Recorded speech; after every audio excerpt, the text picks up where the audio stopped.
All right, what's going on, y'all? How you feeling? Yeah, come on. I know it's rough times, but that's all the more reason why we got to hold each other up, right? All right, so thank y'all for coming out tonight. I'm so excited to see everybody. You all are looking great. My name is Chenjerai Kumanyika, and I am a professor here at NYU Journalism. I'm also the host and creator of a podcast called Empire City, which is about the untold history of the NYPD. And I'm really excited about tonight's events. But before we get into it, I want to start out by thanking people because it takes work to make these things happen. So we're going to give a big warm round of applause to Maria Akimov. You know what I mean? Maria might still be downstairs. We want to give a big shout out to Adrian and James who got our tech situation set up. Show them love there. We want to give a big shout out to several of our students, Miguel, Ahmed, Isabella, give them a shout out. I teach in a concentration called the podcast and audio reportage concentration. So if you're someone who's interested in audio reporting, narrative reporting, you listen to your favorite podcast, This American Life or whatever, you now can actually focus on that and get credentialed in it here at NYU. We're really excited about this program, and that program is sponsoring this. All right, let me just start out by saying that, I guess, it's interesting, right? Like, when if I was just, in some ways, this book faces a similar challenge to what my podcast face, right? Which is that I think a lot of people understand that there are some problems with police already, right? Like maybe we don't need a full book treatment to tell us that sometimes police don't tell the truth, right? But I gotta say, when I plunged into this book as someone who was already familiar with Alec's work, I found that it didn't just transform how I understood, sort of like police PR and propaganda. It actually fundamentally changed at the molecular level my understanding of public safety, what harms us, and it's just a really powerful book. It's a tremendous read. But I want to start out this way. So my work focuses on police back in the 19th century. I made the incredible choice to produce a sound-based medium podcast at a time when there was no sound, which right after we were greenlit, we were like, wow, we got a problem. So I want to transport you back in New York to the year, let's just say, like 1834. At this point, there are police-like figures in New York, but they're not really formalized modern police, anything like what we want. They don't have any uniforms or anything like that. And actually, there are a few politicians at this point, right, who are looking over to places like London and maybe even looking down south of the United States where they have much more developed police forces for reasons we can all imagine in this room. But in New York, people aren't excited about it because there are a lot of people who have lived through the Revolutionary War at this point, right? So people are not excited. They're like, wait a minute. And also, by the way, the police that existed, they're not really good commercial for cops, right? They're like drunk, just, they're like, they lose their hats. They don't, they're kind of like sloppy dudes who just eat a lot of butter cakes and stuff like that. That's a specific archival reference, butter cakes. It's not just shade, you know what I'm saying? And so the politicians that are saying we probably need better police, their case isn't landing, right? But then something happens that changes that.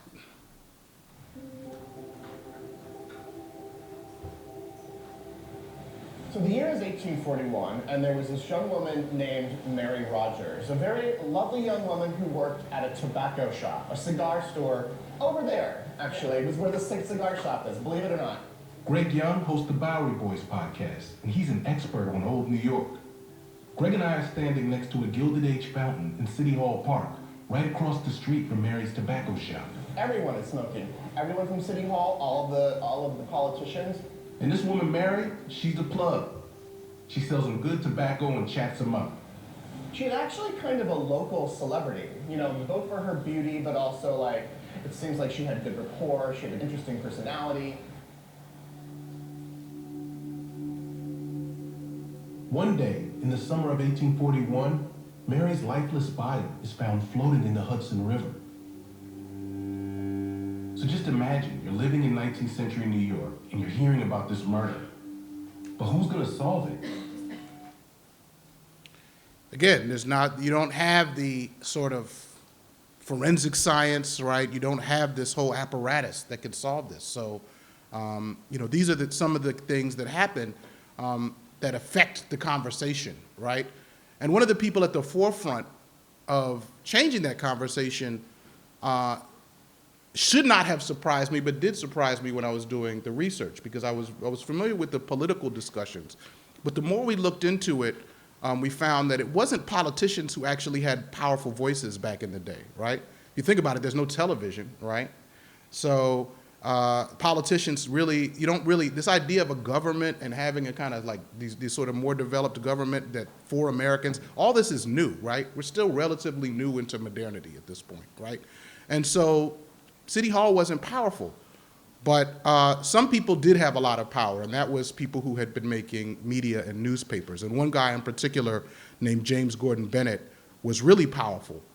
And he began to talk about the need for a new police force. Bennett is a legend in media. And if you think papers like the New York Times or the Washington Post are influential today, they have nothing on the sheer power of the New York Herald in its earliest years. This is before radio or TV. Politicians can't speak directly to the public. But Bennett can, and he's using his reach to set the political agenda. So when Mary Rogers is murdered, Bennett starts talking a lot of smack about New York's dusty, disorganized police. He used the difficulty in solving the case to denounce police incompetence and the moral disintegration of the city. Bennett watches what the police are doing, and then he tells his readers, hey y'all, the police don't have the answers. He calls the watchmen sleepy guardians of the night, and he points out that they didn't collect any intel on the case. He complains that the police are too slow, then floats his theory about the murder without any real evidence. It's almost like Tucker Carlson, where he doesn't say it, he suggests it. But again, this was the 19th century. We've made so much progress now. We have science at our fingertips, information, from all over, all around the world, cameras, sound. I'm going to say it. AI, right? We have all these things, right? So in theory, we should have a much stronger public safety beat and a very precise and reality-based understanding of what actually harms us at scale and maybe some ideas about what to do about it, right? With that, I'd like to bring on Alec, Karakatsanis. Bring him on.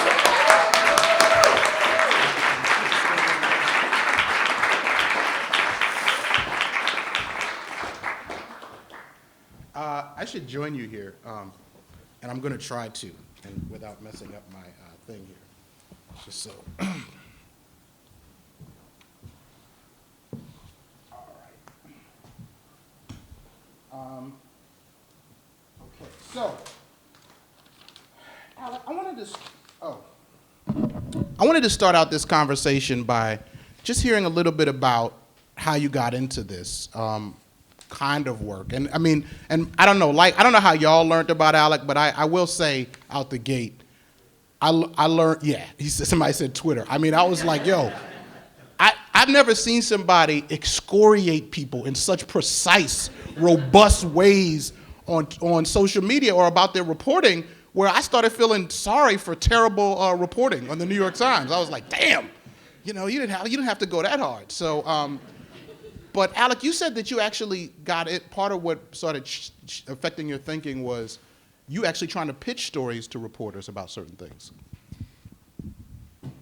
Yes, first of all, it pains me a little bit every time I hear Twitter, because I used to think of myself as like a civil rights lawyer or an advocate fighting the criminal punishment bureaucracy. And a few years ago, I was giving a talk at Harvard Law School, and the student introducing me said something like, I want to introduce, a famous Twitter personality, Alec Harrison. And there I was at Harvard Law School, invited back to give a talk, I thought, about the law, and the students didn't even know that some of them didn't even know I was a lawyer. Afterward, they came up to me and were talking to me about like, I didn't realize you did cases. So That happens when people don't read your bio. Yeah, I know. Insert Alec's incredible bio as a civil rights lawyer, advocate, former public defender, author, etc. Well, so I want to thank Chenjerai, first of all, for hosting this amazing event. And I have been a fan of Chenjerai's work for a long time. Y'all should listen to Empire City, listen to his Peabody Award-winning podcast, Uncivil, and just take a look at all of his work. It's really incredible. And I'm honored that you are hosting this event with me, for this book. So, yeah, I mean, a few things happened. One was I was going around the country doing these cases, and I was paying attention to what the news was saying about the work that we were doing. And I was paying attention to both what the news was saying about the problems that we were seeing, and also what the news was saying about the potential solutions, what universe of solutions were even contemplated. I started thinking about things like what stories are being told, what stories are not being told, whose voices are in the articles, whose voices are excluded. And then I started, like any, I think, good advocate, trying to pitch stories to journalists, right? Because I thought that the cases we were bringing were important and interesting, and I wanted them covered. So I started developing relationships. And in 2013, 2014, there wasn't a lot of litigation going on around the issues that I work on. And so I became sort of a go-to source for anybody that was going to write about the criminalization of poverty or litigation around the money bail system, et cetera, et cetera. And so I was talking to reporters all over the country. And I had a couple of really interesting conversations. I was very successful in the first sort of early days in getting some big stories. We got really great New York Times profiles and investigation of our work and the practices we were challenging, whether it was in Alabama or Ferguson or beyond, NPR. And so after those first few stories, I was getting a little, I was getting confident that we're gonna get these stories are gonna get covered and people are gonna learn about these things, and it's gonna be different when I start going into rooms and people say, because at the time people were saying, I had no idea this was happening in our society, and right. Oh my gosh. And I was like, okay, well, in a few years that's gonna be different because all these stories are gonna be out there. And then one day I pitched the story of this horrific debtor's prison, and the editor said to me, well, somebody else in the New York Times or NPR just covered that a few weeks ago in a different city, so we can't cover that. That story has been done. And that was a really profound moment for me, because that's not something that the newspaper says when there's a plane crash or something. They don't say, well, we just covered a plane crash. Or when there's an armed robbery, they don't say, well, we covered an armed robbery in another city last week. And it got me thinking really critically about the volume of news, and not just the sort of the propaganda function of the news is not just within the four corners of a particular story. It's what stories are being fed to us in a relentless daily fashion. What stories are thought of as so urgent and so important that we have to be thinking about them at every moment, every day. And that led me into a really interesting world of trying to figure out how to intervene in the process, how to understand and then intervene in the processes by which these organizations are making decisions about the volume of coverage. Absolutely. No, that alone, that wasn't something I thought a lot about how news was covered. I hadn't thought, and I knew that there's a lot of news, but I really hadn't thought about this volume thing in a particular way, and actually what drives it. So I want to just throw this on the board. I mean, let's delve into some examples about this. I mean, what were you seeing, for example, in relation to elections along these lines? So one observation that first of all, I want to say, none of this is particularly novel stuff. There's been media scholars and very smart people making these points for law. I didn't come up with anything on my own. I just started kind of thinking about it and reading and applying some of these very basic lessons to contemporary coverage of public safety. So I don't want to take credit for anything. But what I started noticing is in our work is the coverage of, let's say, crime, and I'll put crime in air quotes right now because I think we have to have a discussion about like, well, what is crime and how is crime socially constructed and how does the understanding of crime change in different eras? And I have a whole section in the introduction that really tries to get you to think about what crime is and which crimes by which people are talked about and which crimes by which other people are ignored. So the volume of crime coverage, and by the way, another piece of propaganda that we'll have to get into is the connection between the sort of what the police and FBI focus on as crime and safety, which are two very different concepts, because what causes the most harm in our society is not necessarily, and even mostly is not, the kinds of things that are either classified as crime or that are treated as crime. Because of all the things that are classified as crime, only a small subset are actually treated as crime. So all the things that rich people do, for example, are effectively immunized. So I started thinking about how the coverage of crime and public safety is actually not connected at all to the number of instances of those events that are happening in a society. So we have the police and the FBI and other government agencies are recording crime. They're recording both the number of crimes that are reported to the police, and they're doing pretty sophisticated victimization surveys every single year to catch estimates of crime that are not reported to the police, right? And those crimes follow a certain, trends, and we can talk about the things that drive the commission of certain types of crime. They are almost completely uncorrelated with how crime is talked about in the news, which has much more to do with the agendas of people in power. So they tend to correlate much more with things like elections, or like in New York State, a great example that we talk about I talk about in the book, and that Chenjerai and I have talked about a lot, is bail reform.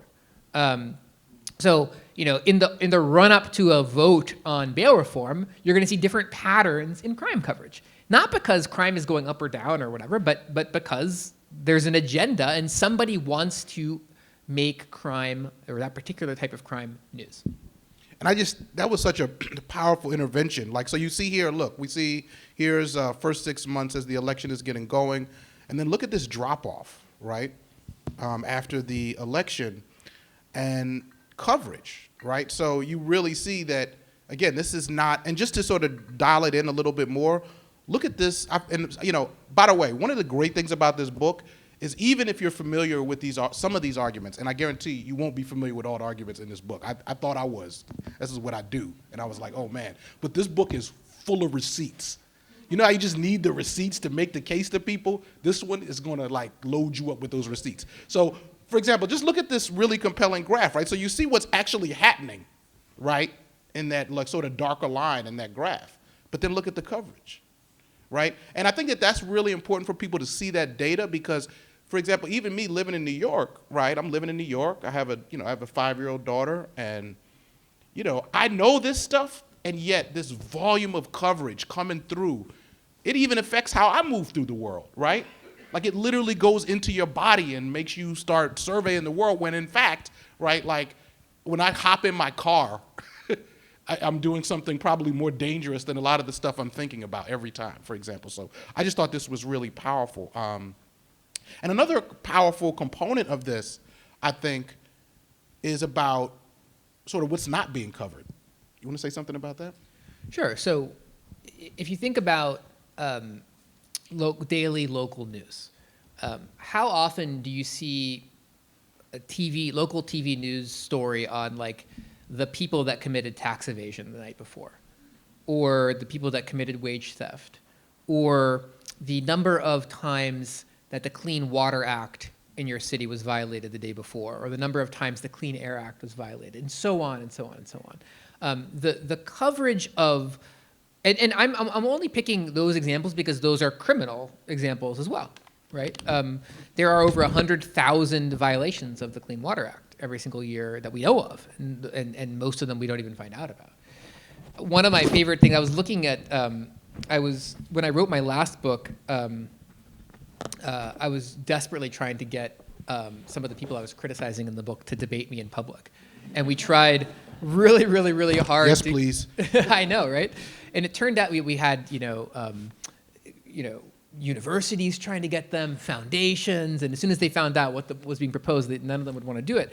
And there was a time when I was trying to get this guy Preet Bharara to debate me, and because he's such a clownish figure, and so I was looking at some of the data on how Bharara basically never prosecuted police for civil rights violations, and so I ended up doing a deep dive into the statistics of federal prosecutions, and in the year I was looking at, and I have this in the book, there were only 23 federal criminal prosecutions for environmental law violations. Okay, and mind you, there are literally trillions of pieces of plastic that are criminally littered in the United States every single year. Okay, we're talking about some of the most consequential pollution in global history. There are 100,000 people die in this country alone every year from air pollution. Many of those air pollution events are criminal. Okay, almost completely ignored by prosecutors. That same year, there were 23,000 prosecutions for drugs. Okay, so what prosecutors are treating as crime ends up being, through a variety of processes that I describe in the book, ends up mostly being what journalists focus on. And they don't talk about widespread criminal activity. I mean, wage theft is estimated to be about $50 billion a year. That's about 5 times all other property crime combined. Okay? Tax evasion is estimated at about $1 trillion a year. Okay, so 60 times all other property crime combined. There's different estimates, so this chart has a slightly lower estimate but there's also $800 billion in securities fraud. You get the point. So I started to become really fascinated by how divergent the quantity of harm was from the actual number of examples of news stories. Yeah, I mean, I just feel like this right here is something we need a full media thing to try to get this out and to somehow get this to land, and for it to land in our bodies, in our cultures, in our narratives, right? Because I just think that it really is a really profound component of this.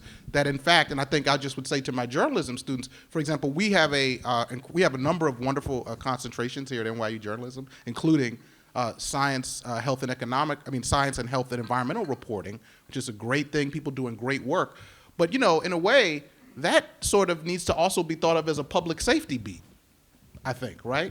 And I think that this is part of what has to happen. So I want to talk a little bit. There's this incredible section about the use of anecdotes that I want to talk briefly about, but this is a warning. We're going to jump in, do a little Q&A in the middle, because I know you all. I know that there's such smart, great folks in the room, and I wanted to just have a minute to bring you in. I didn't want to force you to wait to the end.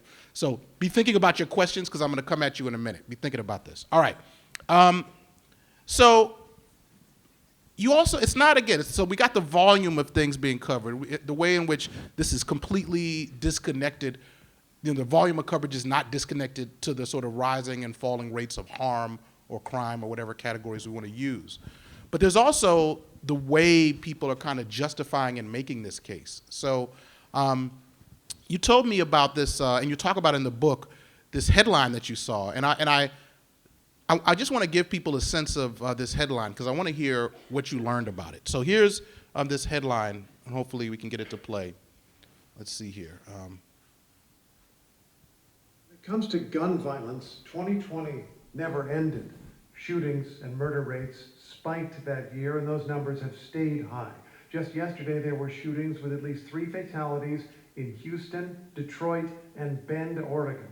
After a 3rd straight summer of this violence, people in some communities talk of a new normal, which involves a lot of gunplay. NPR's Martin Costi has the story. National statistics for this summer are still being compiled, but since May, there's been a steady stream of grim stories. From the Bronx. All right, so you get the idea. So that's we do kind of name names here. I'm following with Alec here. So that was Martin Costi. Sure a good person. A new normal. And look, it's a real topic, right? Like, listen, this kind of interest, some of these kind of things they're talking about, I see it happen in communities that I care about. What did you learn about this report after hearing this, Alec? Yeah, Martin has really made a new normal out of bad reporting over the years. I remember early on, I was so naive. I was like, after I heard this, I wrote a letter to the NPR public editor.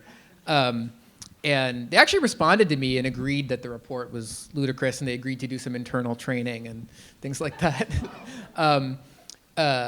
But Martin is still out there spewing. I mean, he's still their police reporter.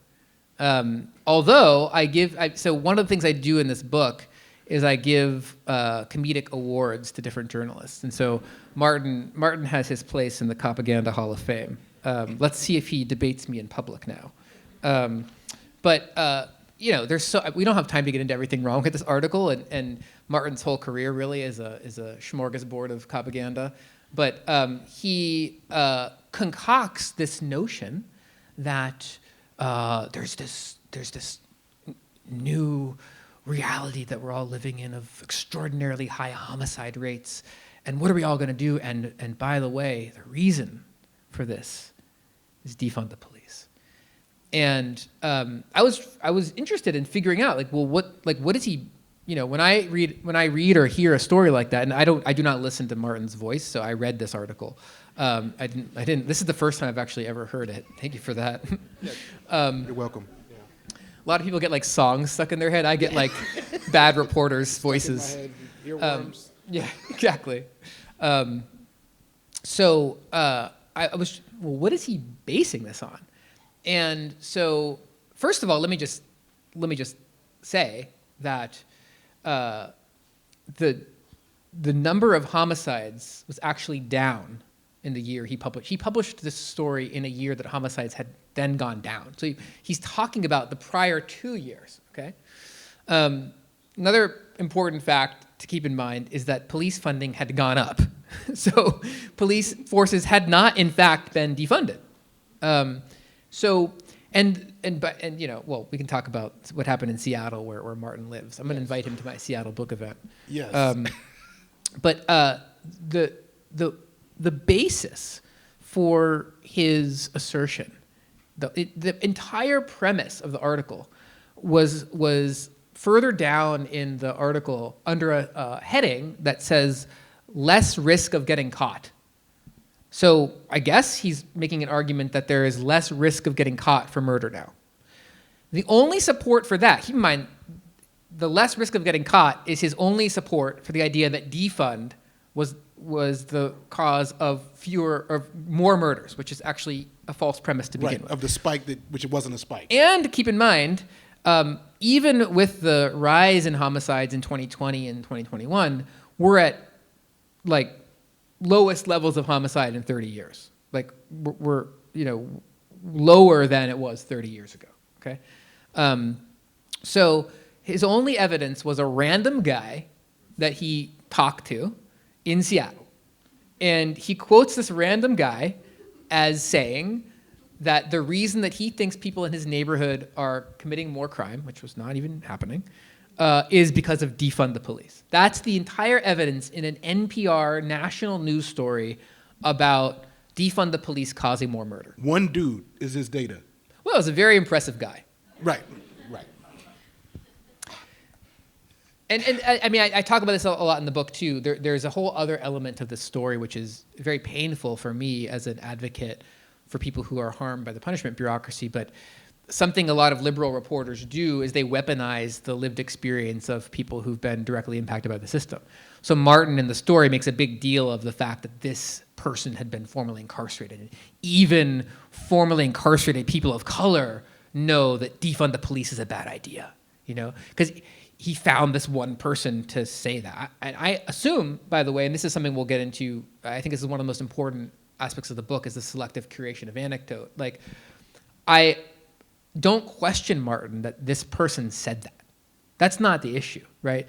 The best propaganda is based on true anecdotes. But it's the weaponization of and the curation of an anecdote for the purpose of misleading people about a larger trend that is the best sort of type of propaganda. And I think it's really sad to me that he, and I give other examples in the book where, there's another example I talk about in the book where they found one formerly incarcerated person who'd been in solitary confinement to say that they believed that people needed to be in solitary confinement. And totally ignored the thousands of people, because the premise, the backdrop was Governor Newsom was getting ready to potentially veto a very popular bill named after Nelson Mandela to end solitary confinement long-term in California. And the legislature had passed it with enormous margins, and the correctional officer union was trying to, is what they call themselves, the correctional officer union. They were trying to get Newsom to veto it. And so they found this one person who'd been in solitary confinement who then just spewed in the article the union's talking points. And that voice, like, they don't talk to the other families, the people who lobbied for it. Thousands of people came together. And worked and organized and pushed. All the data on it, solitary, they don't include that. Nope. And now the casual reader is left to think that even people who've been through solitary confinement recognize it's an important intervention. And I think this is important because, just to get into some of the nuance that you were talking about, I mean, we do want to hear from people who are impacted by things, right? And we do want to sort of try to honor and recognize what their lived experience and even what maybe some of their initial analysis teaches us, right? We don't want to be dismissive, but this is a really insidious way of using that fact, right? Then finding the one person who may not even represent the trend of what impacted people think, right? But using that kind of authorization that they have because of their experience and often trauma to justify things that I think really impact us, particularly when you're talking about what the answers are, right? So I think that's really, really, really powerful. And by the way, so this guy was in Seattle, right? So, like, what was the deal in Seattle? I mean... Well, Seattle was actually one of the very few cities that had slightly reduced its police budget. In fact, what makes Seattle quite interesting is that the police themselves did an internal audit and found so much waste that they were like, we can cut our budget by a lot and not fire a single cop. And we can take traffic and a lot of the social work stuff that we're trying to, we can push them off into other agencies. They actually, like, the internal, and they never released this stuff publicly. It's sort of been uncovered through all these internal, but the police PR people in the Seattle Police Department were not having any of that, and they engaged in a sort of a really coordinated and effective propaganda campaign with this professor at Harvard, who later then became the federal court monitor of the Seattle Police Department. This huge scandal that we're talking about here. We're going to talk about that. We have all their emails. Anyway, but like the year that they were talking about the police budget actually having gone down in Seattle a little bit, so did murders. So like it isn't like the whole theory of the city that he picked the random person in had actually, crime had gone down when the police had gone down, and then another year police budget went down a little bit, went up, and it had no correlation at all, even in the one city that they chose the one person from. And I think that highlights this what I call the selective creation of anecdote, such a critical point. Like, if you asked me to, I could find literally any person from any group to say anything at any time, right? If I want to concoct a story that some particular group supports some policy, I can do that, right? If you asked me to make a video of Michael Jordan's career, I could make a montage of every single missed shot in Michael Jordan's career, and I could play it for you. I could show thousands of missed shots in a row. And if you'd never seen Michael Jordan or heard of him before, you might think, oh my gosh, this is a terrible basketball player. How did this guy miss so many shots, right? I could just have a montage of every Novak Djokovic double fault. This is the worst tennis player ever, right? The thing that makes this propaganda so powerful is that those are all true events. So what matters is how you organize true facts into stories and themes. And that's the key propaganda element in the modern news. When they tell you a story every night that there's another example of shoplifting or retail theft in your city, they're taking a true fact. But by organizing them, so there was this famous viral video of a shoplifting at a Walgreens in San Francisco that got hundreds of millions of views. In the 28 days after that, there were 309 national stories on that one Walgreens theft. At the same time, not a single national outlet covered the wage theft cases against Walgreens. Okay, so, and And at the same time, we now know, because there's been insider whistleblowers and actual data that's come out, that shoplifting was not increasing, was actually going down in the United States.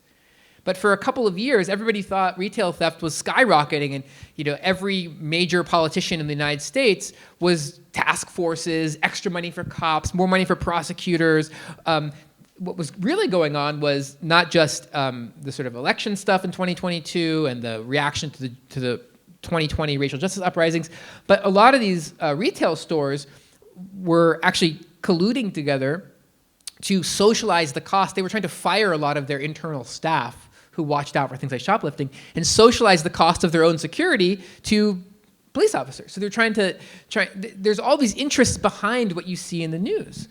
And it's that selective creation of anecdote. If we had done a similar barrage of stories on tax evasion, with this urgent idea that we need more enforcement agents to police tax evasion by the rich, we could have had a entirely different social discourse about what safety is and what are the sources of harm in our society. Yeah, I mean, it's this thing is laid out so well in the book, and it's also like you have this one thing where you talked about push alerts, and we can talk more about this later, but what you said is, imagine if you got a push alert, right? Because news organizations are structuring these push alerts around these kinds of things so that they're coming right to your phone. Imagine if you got a push alert every time there was an incident of like stop and frisk or police brutality. What the sentence, or tax evasion, like every push alert. Oh, bleep, another, just imagine what that would do to our cultural consciousness and the overall narrative, right? But instead, we're not getting push alerts about those things. So I want to talk a little bit about, and I will say also, as someone who teaches journalism and works with journalists, there's a lot of reasons why we can be really vulnerable to this, right? I don't want to sort of and I don't think, and I know Alec doesn't, we're going to talk about this in a moment, it's not about like we're sitting on high, right? Like just judging individuals, even though, some people need to get, we need some accountability, right? But like, it's about understanding like, yeah, if you see, I know a lot of people who are like, would be taken in by some of this stuff because they're like, is that a fact? Was there one incident of retail theft?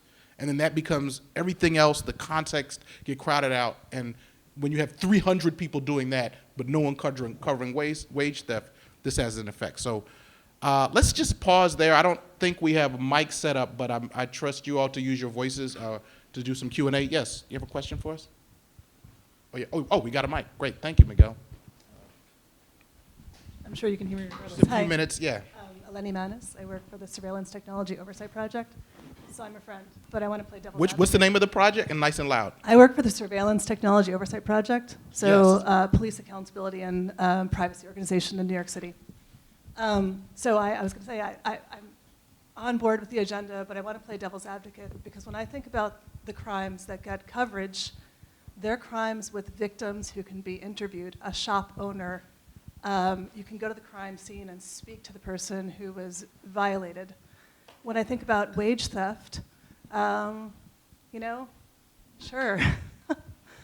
Walmart has been harmed, but I don't really care very much about Walmart. And so I wonder about this idea that there's an agenda that the news is consciously perpetuating, right? That there's an agenda to cover certain kinds of crimes, not others. And instead, I see the news, and this is as somebody who's trying to get our own work covered for the research team at STOP. It looks like the media is looking for a certain kind of story that people will click on.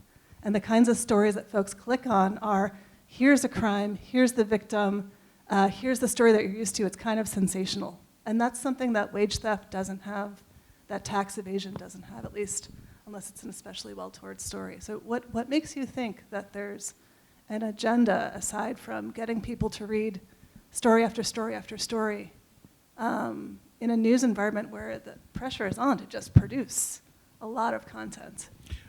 First of all, thank you for this question. I think it's really important to thank you for a real question. I have an answer, but Alec? Yeah. Go ahead. Well, one part I was going to say is, are you familiar with Documented's wage theft database? So there's a great organization everyone should look at called Documented in New York, and they they made a database of wage theft and invited people to submit to that. So I think I agree with part of your premise, which is that, and I think, when we talk about the way that coverage is happening, where I agree with you, right, is that I think both Alec and I definitely have a political economic analysis of this, right? We're not saying that there's somebody rubbing their hands together trying to do this, even if there are some folks who are certainly aware of this and still allowing it to go down, right? We're saying this is what's happening. I mean, well, at least I'm sitting there making an argument for the book. I should let Alec make it, but my read of this argument is not that. So when you say consciously doing it, it's tricky, right? Like if you look at, I believe, is it Kelly Benjamin who does a lot of work with, with news outlets? She said there are a lot of news folks who are under the mistaken impression that if it bleeds, it leads. And she says when they actually crunch the numbers, they often find out that the kind of coverage they're doing doesn't even yield more news consumers. But I think I basically agree that there are these other factors involved. But I would challenge the idea that you can't put a human face on tax evasion or wage theft. Documented already has done it, and I would encourage you to check out that reporting. And also, if you think about what is robbed, ways of thinking about our public good. So I think that part I would challenge, and I don't know what you think, Alec. I have a lot to say about this, a lot of thoughts. I'll try to just say a couple of them. First of all, I think that thinking about the intent, like the way you think about consciousness and intent is really different when you're talking about institutions than it is when you're talking about individuals. I don't think it's possible to say a corporation has an intent and yet Exxon behaves as if it has certain intent. And one can examine the behavior of a company like Exxon or the fossil fuel industry over time and say, oh, these are people who have the following sort of goals and interests, and I think the news media, the corporate news media in particular, behaves a lot like the tobacco companies or Exxon, or they have certain interests. And those interests tend to align with who own them, and they tend to align with who has wealth and power in our society. So I think it's kind of irrelevant to ask, did any particular journalist or editor have the specific conscious criminal intent, let's say, to mislead the public? No, I think it's not that relevant. There's so many millions of decisions that get made, little decisions like, where do you send a reporter? Do you have a reporter staffed at the police department? Or do you have a reporter in housing court? Or do you have a reporter in the local school? Or a reporter who's looking at civil cases filed in employment court where you might look at the stories of a family impacted by wage theft and then go interview that family. There are a million decisions that go into, and those decisions are filtered up through the political economic hierarchy of the news industry, and so the industry itself behaves as if it is a person that has a certain intent to maximize profit, to increase and preserve inequality, to ignore the harms visited upon the most vulnerable people in our world, et cetera, et cetera, et cetera. So I think it's a helpful device for us, but there are certain journalists that have bad intent, like Herman Lopez of the New York Times, who should debate me. Yes, we're here for it. We want that smoke. He has been given a great award in this Herman Lopez. Round of applause for him. Or Matt Iglesias, or people like that know what they're doing. They understand the deception. And when I've talked to these people in private, which I have at length, it's very clear that they know what they're doing. They view themselves as serving a different kind of political agenda. And it's not, they all have stories they tell themselves. They're helping centrist Democrats win because they think that's ultimately better for society. So they're trying to punch left because they think the left is threatening, Anyway, they have a story, but they know that they're misleading. I think it's not what's mostly going on in the news. And what we've actually seen, I had a mid-market news anchor reach out to me. And he said, I've been reading your threads. I want to change the way we do local news in my area. But, and echoing what you said, he said, we're trapped because I have to fill 24 minutes of news at 6:30 a.m., 7 a.m., 5 p.m., 5:30, 6, 10, 10:30, and 11. I literally, it's very hard to fill that content. I'm searching for content. What the police do for me, I don't like the police, but what the police do for me is every single day, they send me 12 videos, charts, quotes, people I can cite, 10 stories, right? And they package it for me because they have paid staff. There's there are dozens of paid police staff, at least in most major jurisdictions. At least 86 in New York. It's In New probably York, going at up least. at this point. I have a lot of the numbers from some of the cities, but the LA Sheriff's Department, 42 paid staff. I talk about them a lot in the book because they're particularly odious in their use of public relations. But the local teachers union does not have anyone doing that. The people that the nurses and doctors at the hospital don't have anybody doing that.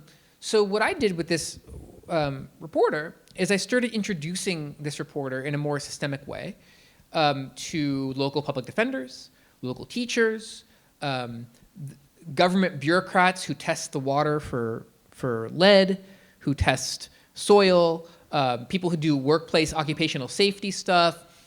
What these people found is that the public loves like a bad landlord of the day segment where you learn about like the landlord who's like refusing to replace the smoke. People love that stuff. It's like just not true that people will only click on crime stories. Or even if it is true, you can turn most things into a crime story, a story with a villain and a hero. And people love stories about rich people screwing over people. It all depends on what resources you put in, where you look for the story. And I think one of the observations that I've made, and there's a lot more to say. I mean, your comment actually deserves a much deeper, because there's a lot more to say about it. But one of the things that I've noticed in my conversations with people is if you shift where news organizations have a habit of looking for stories, you shift their own conception of what kinds of stories they can tell. And it turns out a lot of them don't want to be telling stories every night about the shoplifting. It's just Walgreens has sent them a video of it. They'd much rather have a story with a video of a small child talking about the effects of this dirty water in their faucet. It's just those are harder stories because of the basically news outlets have been decimated in terms of the number of reporters in a lot of local news places. The police public relations funding has been massively invested in. They're handing them these stories, and so a lot of places have one public safety reporter now, and for a variety of reasons. Some of them have to do with political economic sort of economy reasons. Some have to do with just habit. They station that public safety. They think of public safety as synonymous with crime and policing when they could think of it as a broader sort of public health. And so I've been working with newsrooms around the country to kind of try to problematize that and think about how we can change the way they think. And then one of the recommendations I have at the end of the book in the last chapter is what can all of us, whether we're individual people in society, journalists, public defenders, nurses, doctors, teachers, whatever it is, directly impacted people, how can we organize with people that we know in our community to help the news in our community cover stories differently? Because we're not going to get paid for it, unfortunately. So like a lot of the best organizing around the country and mutual aid work, it's going to have to be a labor of love in many respects. But if we come together and organize, we can actually change how our local news covers things just through the sheer force of our will. And we're going to talk about a few examples of that. What happened? I was like, Hellgate on your... Oh, yeah, Hellgate. Yeah, exactly. Hellgate. Yeah. We're going to talk about some concrete examples of that soon. And the other thing we got to do in that effort is you're in a journalism school, so I know we have some folks here who would love to cover your work on surveillance. So really appreciate that. We're going to make sure that happens. Let me get one more question before we kind of go back into our thing. I see, there's a couple of people. I'll get this person since that's the first hand I saw. Other people will get to you, don't forget. Okay, thanks. So Cynthia Gatto from Brooklyn Law School, Ohio. And I was a former public defender. So one of the things I think really following up on the prior question and what Alec said about police is that a lot of, sort of one of my pet peeves is a lot of papers or whatever talk about police as experts. I mean, even like the gold standard of like New York Times. And it's like, well, no, they're a self-interested party with a union who wants funding, and yet they're an expert on crime, and often with like mistaken facts. Like in New York, there's a big thing where they said homicide was up and it was down. But one thing I'm wondering about is like sort of journalistic ethics, right? Like, are you supposed to be saying that someone is an expert when they are a party, right? Like they're saying, I'm an expert, we need more funding, and they're the party that needs more funding. I don't know if there's any sort of like self-regulation of journalists that would, designate who you're referring to as like a supposedly neutral expert. As it happens, I have a whole section in the book on this. So actually, Professor Godso and Civil Rights Corps co-plaintiffs in this amazing case that we just won, where we had to sue the Queens DA and New York State for threatening us when we tried to make certain types of prosecutor misconduct public. So thank you for coming, Cynthia. An example of someone in their community, a law professor, just like saying some stuff needs to be public. I'm going to make it public so journalists can cover it, and then they threatened us, so we had to sue them and win. I just want to say one thing about this. Like, the New York Times is probably the worst publication I've seen on this. They have this habit of, have you ever seen them? I hope none of you read the paper, but if one of the recommendations at the end of my book is under no circumstances should you read the New York Times unless you're reading it with the specific purpose of understanding what like the ruling class elite in our society want you to think. And then if you read it with those lenses on, it's a very important publication actually, because you can see what the liberal elite want you to be thinking. That's the only purpose of Ezra Klein. What does like a Koch funded, that's his latest, the abundance stuff. It's all billionaire funded stuff. What do they want you to be thinking about the world? But the New York Times, David Leonhardt is a guy there. Herman Lopez, I mentioned earlier. It's really pervasive there. They don't have ethics standards there, I think. But they have this, have you ever seen this thing where they say like, analysts say, or experts say, right? This is a really problematic thing because they portray this thing as like a consensus of experts, right? Well, the experts are saying this. Analysts, people who analyze are saying this. What for all we know, it's the same two people in every article. It's like two friends that they play poker with or something, who constantly telling them pro-police stuff. And what it also does is it shields them from accountability. Because if that analyst say thing ends up being wrong, then we don't know who said that. So that same person who's wrong all the time, can just keep being the source in all of these stories. And so one of the things I talk about in the book is if you're going to rely on an expert, you disclose who that expert is, and the audience needs to be given enough context to understand what potential conflicts of interest that person has. You can't just portray. Another thing they do all the time is they say, Professor so-and-so is an expert in police violence, and they say this. And then they don't disclose that person was a cop, right? So most of the experts they actually do identify in these stories have some connection to prosecution or policing or some funding relationship to it. So there are, in my opinion, clear ethical rules that papers have to follow so that they're not misleading people. Another thing they do a lot is they say things like, an independent report says this. I have the whole section in here about that, where they don't mention that the authors of the report were ex-cops. And they're only independent, I guess, because they were hired by the police and not part of the current department. But it seems quite relevant if all of the independent people had just left the department or are now consultants for the department. So anyway, I think your point is really well taken. It's a vital thing that I talk about in the book with some, I think, pretty funny examples is the lengths that news organizations go to. There was the funniest thing was I did this thread a few years ago because the Times let this former CIA, Palantir, police prosecution consultant write an article as a journal. They called him an analyst. And they let him write an actual news article about murder. And they didn't disclose that he runs a consulting firm, that he had worked with the CIA and Palantir, or they didn't talk about what Palantir does. They didn't disclose any of that stuff. And this thing got, I don't know, millions and millions and millions of views.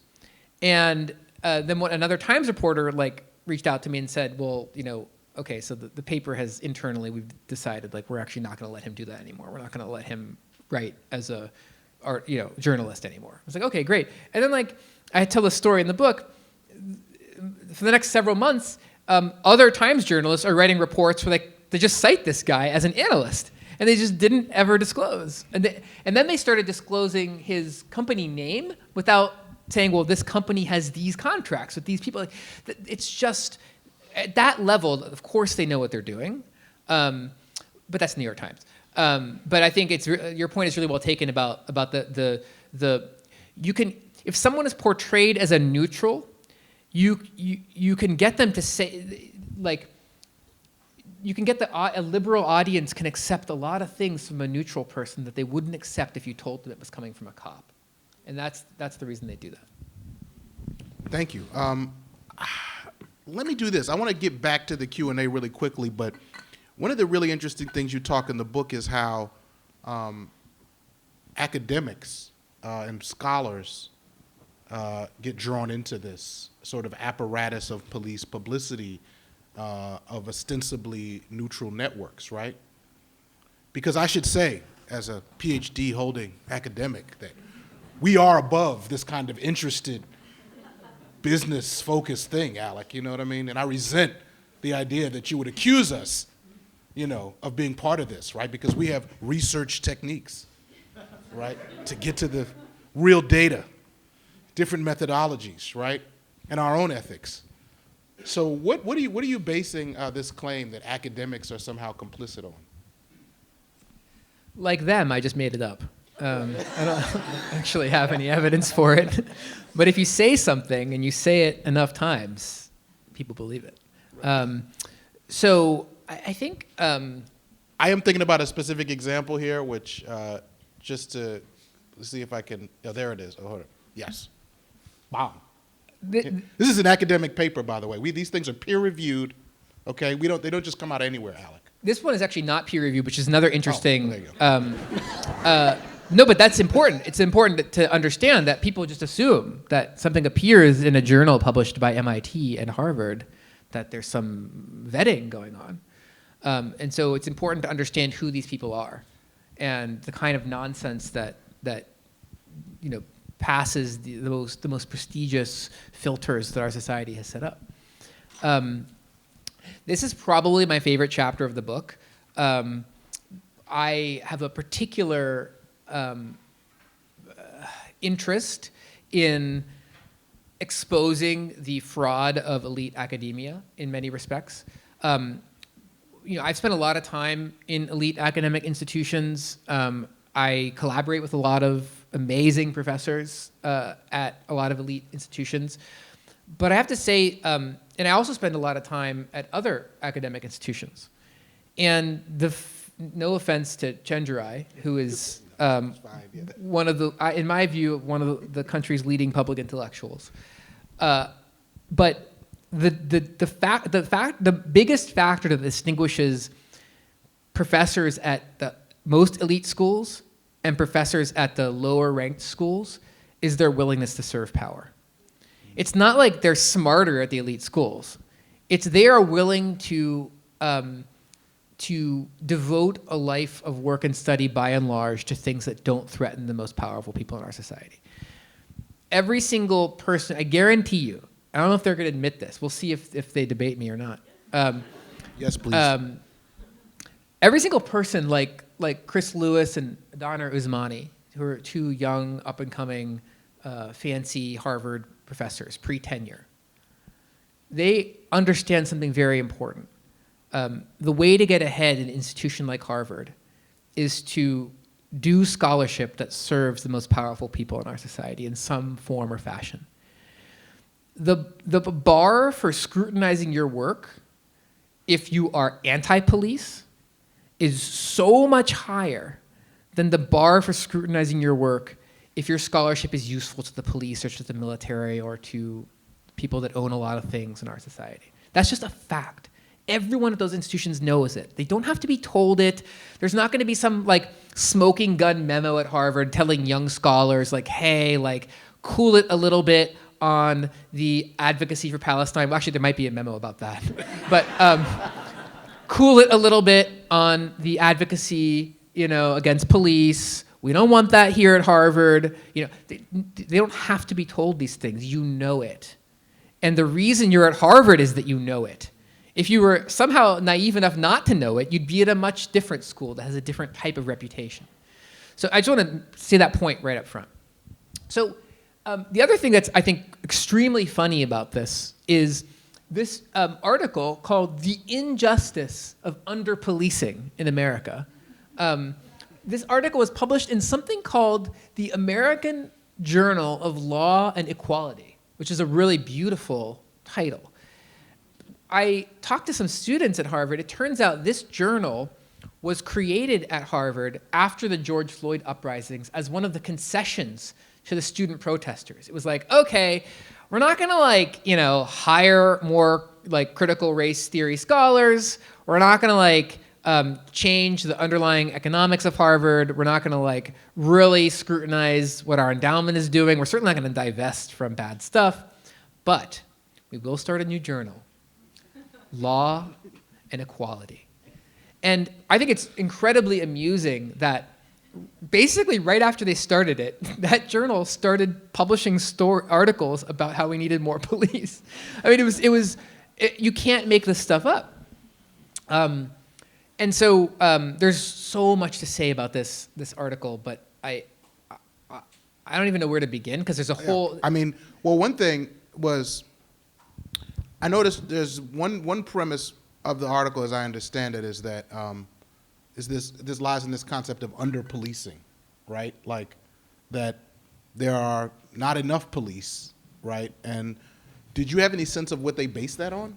Well, I was really curious. So but let me just preface this by saying this is not the main point of their article. Their main point of their article is that police are really good, and so we should have more of them, and there are no costs essentially associated with policing. So I critique that in most of the chapter in the book is critiquing the Social ludicrous costs. stuff. Yeah. I said, well, there are social costs to armed government surveillance bureaucrats, and also the police are not good at making us safe. And you go through the evidence, but the article starts with this premise, and this is another thing you have to understand about elite academics. They're in the position they're in because they're very good at marketing their scholarship. There are a lot of scholars who are just about the scholarship and are really interested in pursuing some line of passion. But if you can't sell yourself, you can't get in the prestigious publications, and you can't there's a whole other. A lot of the professors that are at these schools are good because they're also good at self-promoting. That's an important thing to understand. So they created this sort of veneer for the article. The premise, and this was the very first chart in the article, was that relative to other wealthy countries, the United States had fewer police. I was really puzzled by this because A, I had some reason to believe it wasn't true, and B, I just wanted to understand what they were basing it on. So I sent them some emails, and we had this long email exchange, which is on file at the New Press, and which I quote from a little bit in the book. And it turned out that within a few emails, they were admitting to me that the estimate that they used in their article knowingly was undercounting police by a couple 100,000, okay, based on reasonable, and it was a couple 100,000 lower than the estimate on Wikipedia, and even more, much lower than the FBI estimate of the number of police. And they were like, oh, but that doesn't matter too much because reasons. And then they also just didn't do very basic things. They didn't explain that it's kind of hard to compare and count police across countries because in a lot of other countries there are police, but they're not armed, or there are sort of all the police are part of one central agency, whereas in the United States they weren't counting things like the Border Patrol or any of the sort of federal police officers, or there's all kinds of different types of police in the United States that weren't being counted anyway. But the thing that was most certain kind of private police, right? Well, that's the thing that was most jarring. So they undercounted police horrifically to the point where if you actually counted the reasonable estimates of police, we were above median in wealthy countries in number of police. So the whole sexy premise of the article that we were less than it was just untrue. And they didn't need that premise because if they're right that the police are really good and there's not that much cost to police, it doesn't matter what other countries are doing. We should have more police. It doesn't matter to their argument, but they needed to they needed to have this premise that you think it's really scary, but actually we're not even as policed as Spain, so don't worry, but they didn't include private police. So, for example, the Harvard police force. Or if you're a resident of downtown Detroit, you might be wondering, well, why are all the police in my town private? Or if you're ever on the DC Metro and the person with the badge and a gun is standing there next to you and it's a private contractor. There are over 1 million private police in the United States. And they just decided not to count any of them. And they didn't explain that. And they didn't even tell readers of the article that they excluded them, and they had no reason to give me. And that's the kind of, like, it's such a shoddy attempt at understanding what's going on. And I think it's a minor point because, again, like, their article has much deeper and more profound flaws that really make you question what Harvard is doing as an institution. And I think the other point I want to make about these people, which is really important, and this is a theme of the book, the reason they got a lot of attention, and one reason it's so dangerous, is that they called themselves progressives, and they called themselves socialists. One of them is like at the time at least, I don't know if he still is, was one of the sort of people on the board of Jacobin's literary journal, Catalyst.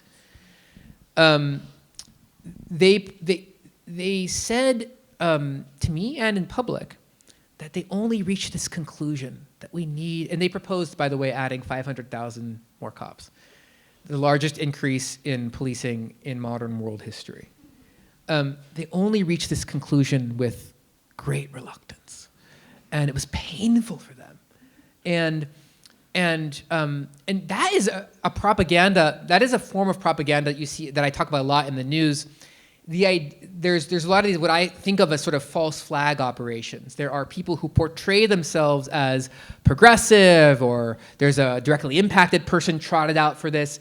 It's much more believable if this article had been written by someone at the Manhattan Institute or at a sheriff's union, by the way, both of which cited and relied on this extensively, liberals would have thrown it away.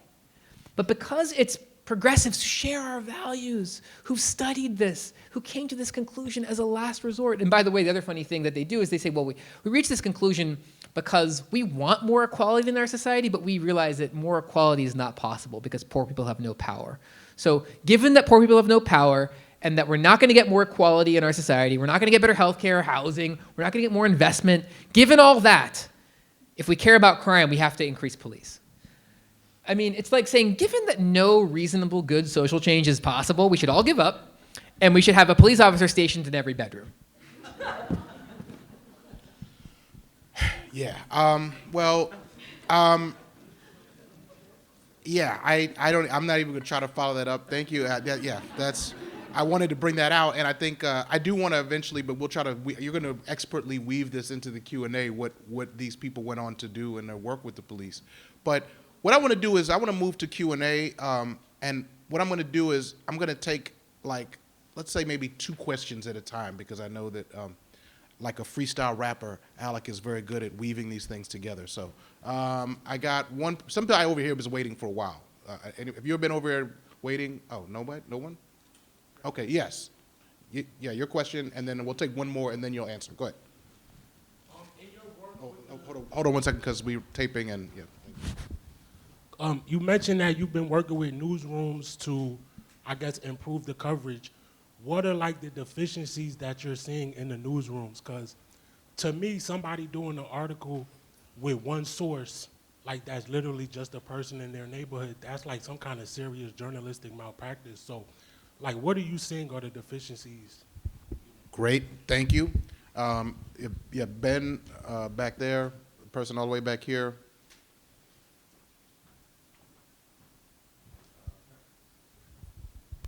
I want to hear what you think about our cop mayor, because you wrote this book, under his shadow, and I just imagine that for a lot of us who don't understand how this narrative works with him, I'm sure you've thought a lot about it. All right.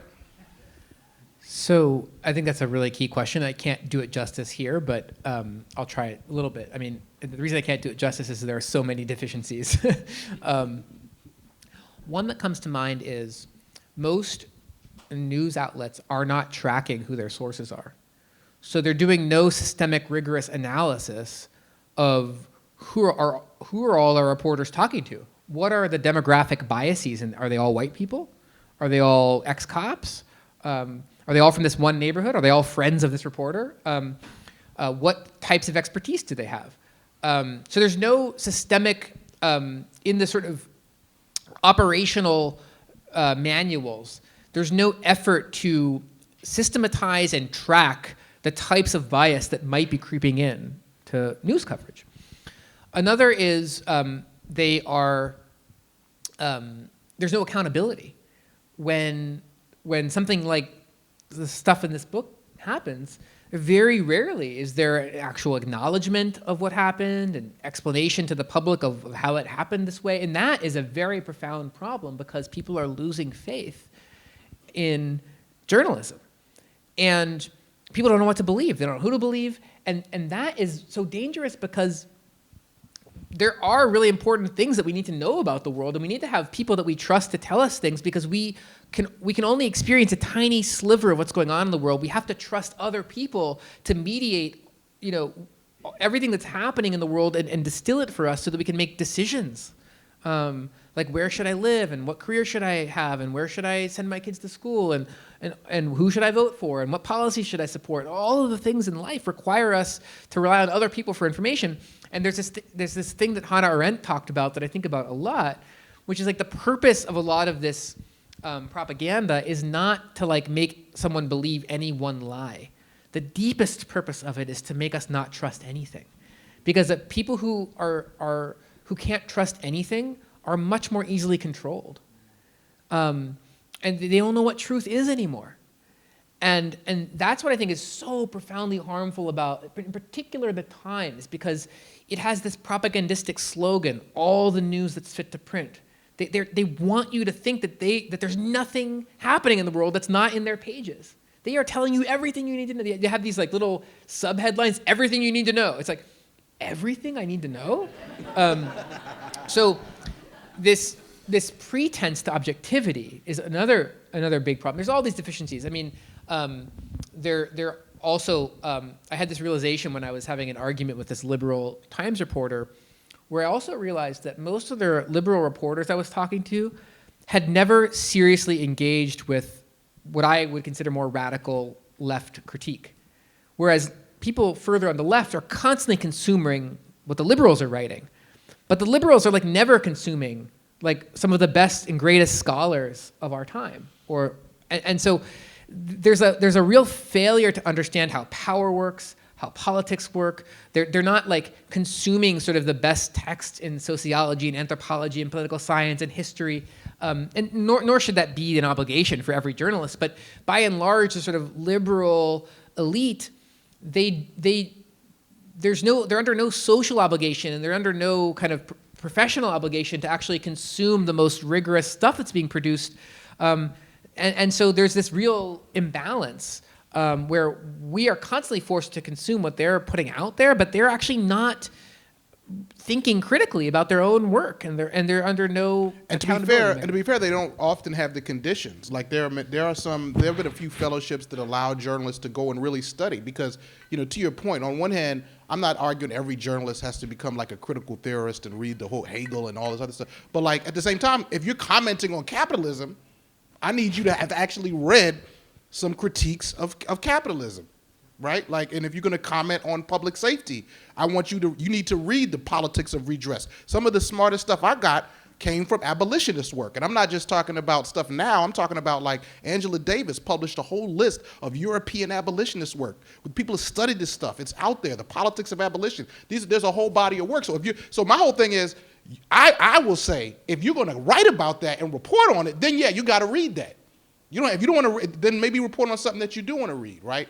So like it's to me. But now that said, this conditions, right? In other words, I think a lot of journalists would want to, but our journalism, our institutions making this space, And to your point about organizing, right, this is why I think that like many journalists do have to think of, you've seen some journalists organize and change the conditions, things about the pace and other components to it, just to say. Continue. Ben, we had Question. Ben, you didn't forget, yeah. I mean, what do I think about Eric Adams? What do you think about Eric Adams?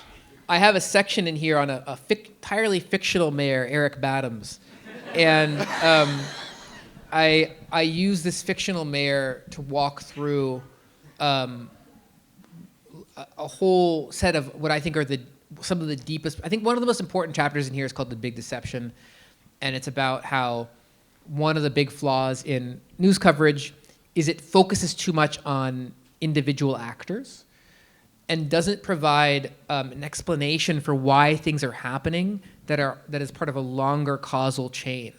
And so we often lose sight of the things that put someone like Eric Adams, who and Mayor Badams in my book had been a circus clown before becoming mayor, and how did this circus clown get in the position of mayor, and then what forces are operating on this circus clown when he became mayor? And it actually turns out that a lot of the stuff that we ascribe to the individual choices of politicians, like we say LBJ passed the Voting Rights Act, or whatever, Obama passed Obamacare, like it skips over often social movement struggles, corporate lobbying,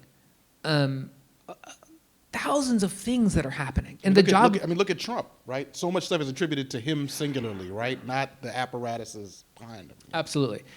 And to me, like, obviously, I actually have one of my recommendations in the end of the book is do not consume daily news. I actually do not think people should consume the daily news. I think people can learn a lot more about the world by consuming longer form stuff on topics of particular interest, and you actually end up retaining more facts about the thing if you. But anyway, a daily news article cannot possibly give you the context, everything you need to know about a particular. There's a long causal chain that involves understanding how the health insurance. And if you're going to try to understand Obamacare, you have to have some conception of how the health insurance industry works, and how lobbying works, and how our political system works. And it's not just a story of Obama deciding people needed health care and then clapping for him, right? You have to understand that law was actually written by health insurers. And why?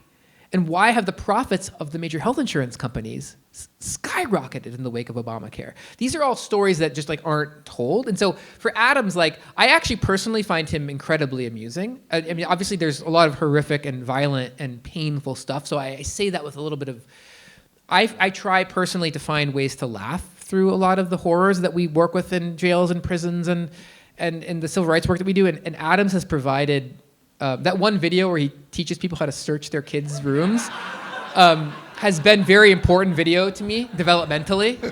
That one is wild. But I think he's a really great. The last thing I'll say is he's a great character for the book because he was lionized. I don't know if you guys even remember, but just a couple of short years ago, the National Democrats were talking about him as a model, this is what Democrats should be aspiring to. This is the future of the Democratic. The New York Times was doing ludicrous stuff to support Adams, Potential presidential candidate. All of that stuff. And his kind of, hilarious in some respects collapse is, I think, a metaphor for the sort of the veneer of mythologies and lies, frankly, that is our entire understanding of public safety. He ran on a public safety platform that was akin to climate science denial. And he's being exposed personally for that, but what we need to do is expose that entire apparatus if we're going to have success. There's another question over there. Go ahead. There's more to say about Adams, but over here and. I read your book, Copaganda. I loved it, but I'm pretty sure I found a mistake in it, and I'm prepared to debate you on it. So here we go. So you and I have talked a lot about how police don't prevent crime, ever. never, ever, ever do they prevent crime. That's not even what they're there for. They can't do it. It's not possible. They also don't solve crimes, right? They solve between 1% and 2% of crimes that are reported to them nationally. Some people might find that surprising, but it's true. And in your book, you talk about how murders in America, right, the thing that the media wants you most to focus on, that we're all in grave danger every time we walk out of the house, that some stranger is going to rob us and kill us, and there's going to be a terrible fate that's going to befall us, in fact, is remarkably unlikely, right? There's, according to the FBI, and I did the research on this as well, in your book you talked about this, about 9.9% of murders in America are committed by strangers, right? Less than 10%, which means there's about 1,400 murders in America committed by strangers. Usually it's somebody who knows somebody else who has some, problem with them, a love triangle or a business dispute or rival, whatever it is.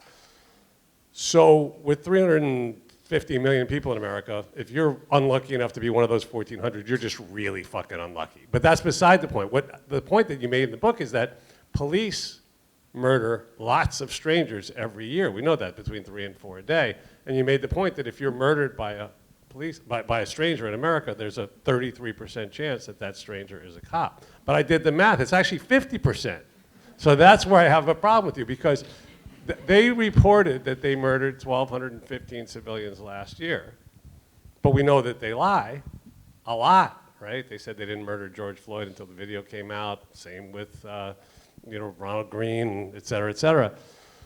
So if you give them the benefit of the doubt and you say they're only lying 10, 15% of the time, it still comes out to about 1,400, which means my math is right and yours is wrong. You understated the problem. What say you? Which is Karakatsanis. You're gonna have to take it up with my fact checker, who's my grandma. I don't know what to tell you. If she got it wrong, she will be held accountable. Okay. Because someone has to be held accountable, and it won't be me, but it might be my. But yeah, no, I think you're right. Like these things are so hard. The data. Another scandal is like the actual numbers are actually very hard to know because there's so much lying going on. We've like a lot of the stuff is just never counted. The definition of a stranger, at the very least, the estimate in my book is a huge undercount, right? And that's a really important point. And I think, but I want to something in here is so important. The crime that you see on the news is mostly about strangers, okay? Now, I want you to understand that as a really important propaganda tactic.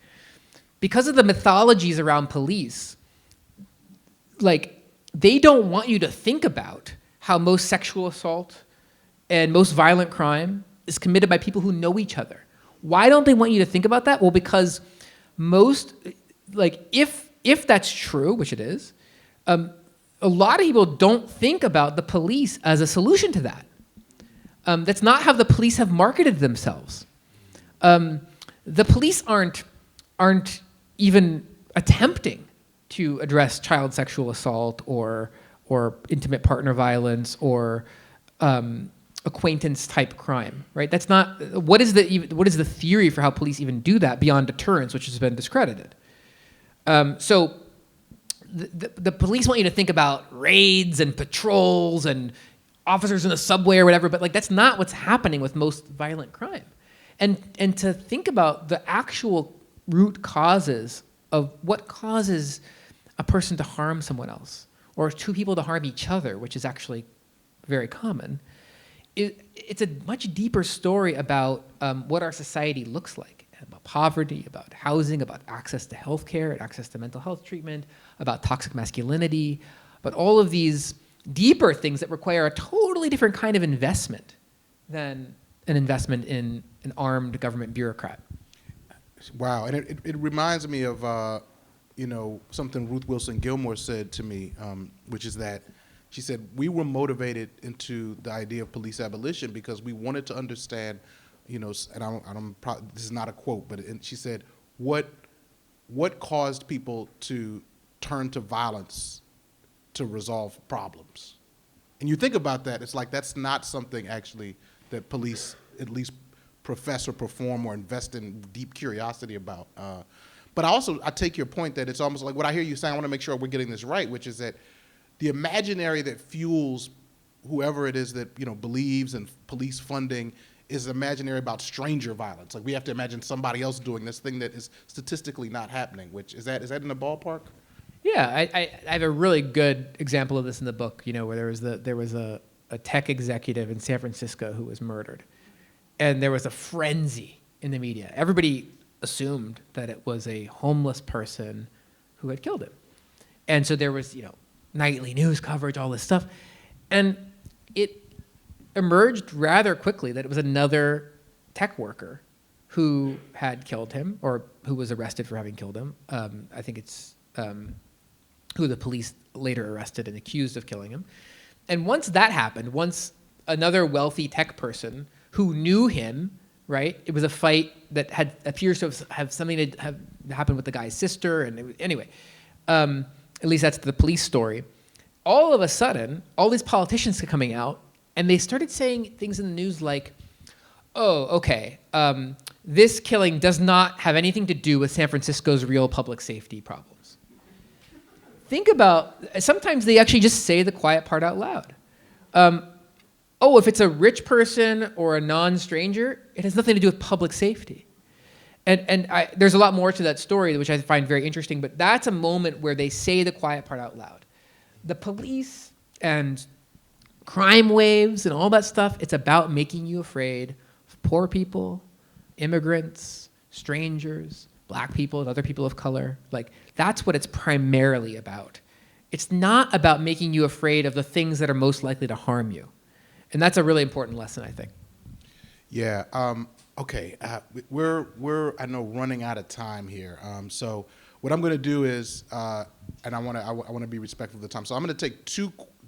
Please, I'm going to take two questions here, and then we can continue the rest. We'll answer that, and then we can continue afterwards. So why don't we take this person up front, and then someone in the, yes, right there. Thank you. Hi. Well, first I want to just thank you for your time tonight. I do have two questions, but you can pick one or none of them. I guess it's your talk. But the first, sort of to your last point, could you talk about sort of the cyclical nature that we see of Copaganda and how that affects then public opinion and then what we used to call crime and then sort of restarts the cycle? And then my second question would be, if you mentioned, you talk a lot about the LAPD and their PR department, and if you thought any about Law and Order and TV shows like that that use Copaganda in that way to promote the same sort of ideas that the news does. Great. And then thank you for those questions. So, and then the question in the back. Hi, I'd like you to compare the concepts of crime and terrorism, public safety and homeland security. How can we think about both of those concepts, but also the way that they're reported? So 1 minute, right, for these? In case I don't get a chance to say this, I want to thank everyone for coming, and also Derek over here is selling books. There's still some left, so that means we can't leave, actually. They won't let us leave until they're all gone. The New Press is an amazing nonprofit publisher, and also all of the royalties for the book are donated to an amazing charity called the Stop LAPD Spying Coalition. So I don't get any of the royalties for the book. So also the New Press was nice enough to set up a fund for any teacher who wants their students to have the book, or any person in prison can have the book for free. We have a special free version that is paperback that can get sent into prisons. So, and we have a nonprofit C3 fund that is supporting all that. So the idea for the book is not for anyone to make money off of anything that's in it. It's to get these ideas out there more. Also, I happen to bring a few copies of my last book. If you don't have my last book and you want it, I'll just give it to you if you get one of the first few people that come to me and get a copy of Copaganda. I'll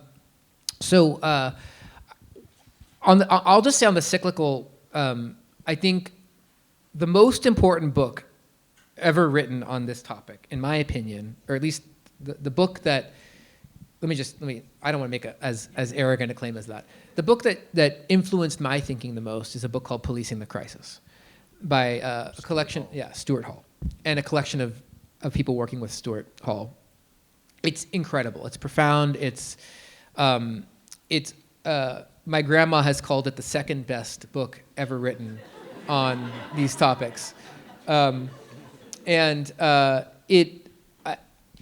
It really, it's about the creation of the mugging panic, and he and his collaborators coined this phrase moral panics. And they talked in that book, mugging was a concoction that the British courts, police, and media created to criminalize black immigrant youth. And they were writing in Birmingham, England, and thinking a lot about London and Birmingham and some of the other metropolitan centers. And they tracked a cycle of moral panics that culminated in their predicting the rise of Margaret Thatcher.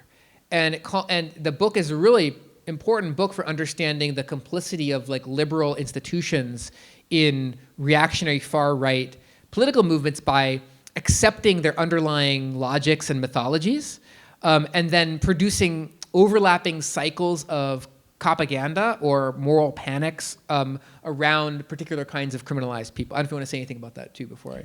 No, I mean, what you said. Continue, yeah.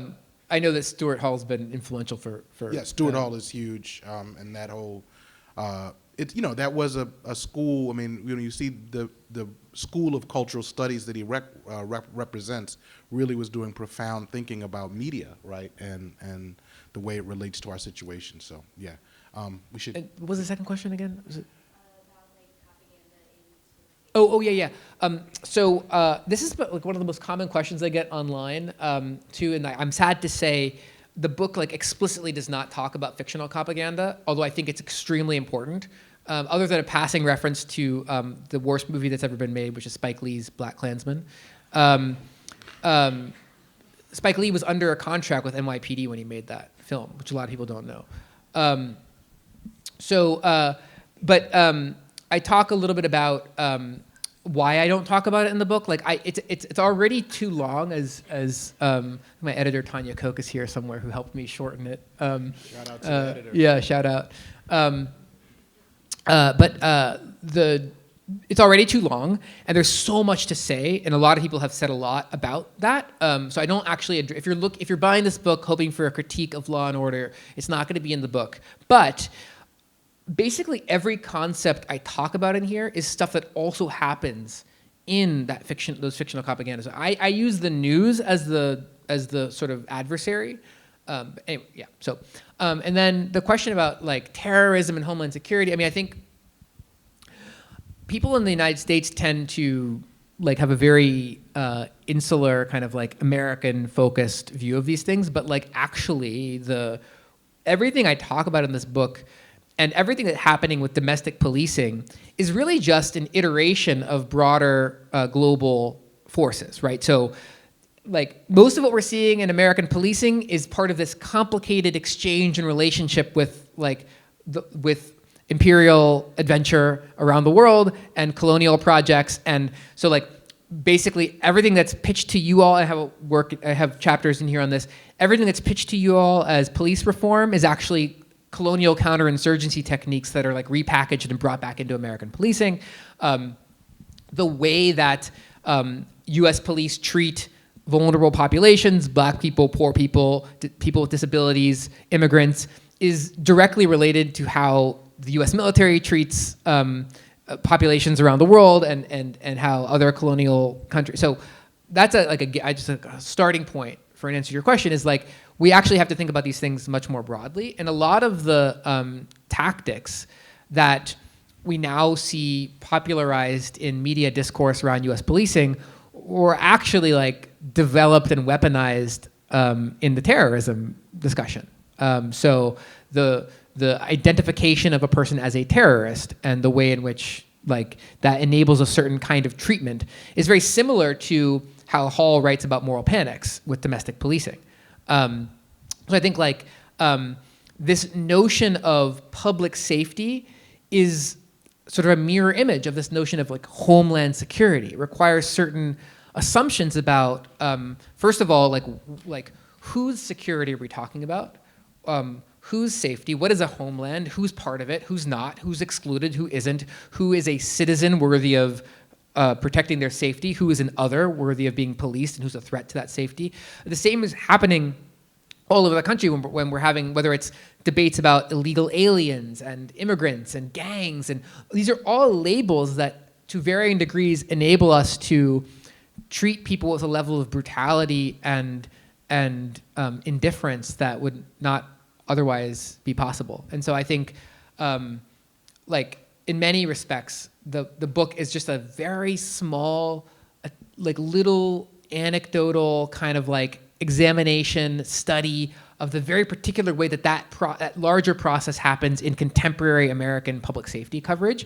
But it has to be read in conjunction with and situated within like a broader global movement, which is about, and I think we're gonna see this supercharged because environmental and ecological devastation around the world and the increasing consolidation of power in fewer and fewer hands globally, and the reduction in meaning of like the nation state, and the right-wing attempts to recreate that, are going to lead to incredible patterns of migration, and there's going to be a supercharging around the world of this kind of otherization and violence and the language around it. And so I think we have to situate this book in that broader context. Absolutely. And I just would, the only thing I would add to that about particularly on the terrorism and crime is, as chronicled in Empire City in episode 7, but also in like Stuart Schrader's work, and as you mentioned, like Julian Go's incredible book called Policing Empires is an incredible book on this topic. There's a movement between police forces, right? Like domestic, everyday forces, right? Both in the early 1900s, where you saw police, actually coming back from the Philippines and populating police stations, bringing those sort of colonial imperialist techniques.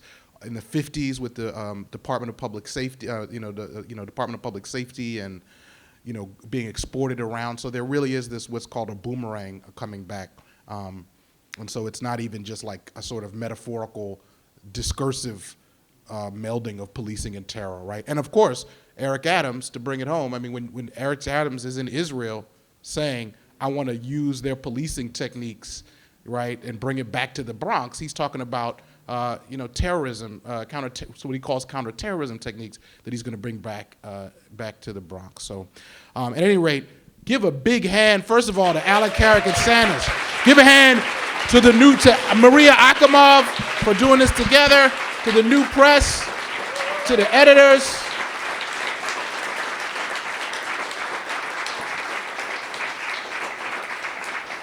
And Chenjerai. Yeah, and Chenjerai. Thank you. Yo, I don't open up this stage to everybody, but when I do, you know what I mean? Whew, they be coming through. So listen, y'all, here's how this is going to work. We got some wine and cheese, which everyone needs to consume too much of. Books, you got to go get these books. And then in about like 10 minutes or less, it's going to be time for us to move on to the next thing with love. So let's go do that, y'all. All right, thank you.